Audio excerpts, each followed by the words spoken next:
Protesters blocked the international airport in Nigeria's Lagos as protests sparked by police brutality brought the city to a halt. Crowds of demonstrators waved flags and placards outside the airport terminal. The protest started earlier this month after a video showing a man being beaten, apparently by members of the police special anti-robbery squad, circulated on social media. In response to the protests, the Nigerian government announced that it would disband the special police unit. But the daily protests have continued, with protesters demanding an end to all police brutality and corruption. Since the protests began, at least 10 people have been killed and hundreds of others have been injured, according to Amnesty International. Meanwhile, the Nigerian youth minister said that those protesting must end their daily demonstrations and enter into dialogue with the government on law enforcement reforms.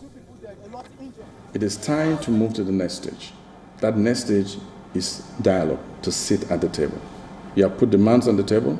Demands have been met. You might have other demands. It is only dialogue. And that's been the way of all protests, the way of all conflicts. And it cannot be different in this situation. Nigerian mothers too joined the peaceful protests in Lagos. The women demonstrated holding placards which read #EndPoliceBrutality Mothers March and banners saying, and I quote, "We cannot sit back and watch them kill our children," unquote. Here today to come and protest against the killing of my children, against the killing of our children, against the killing of the youth.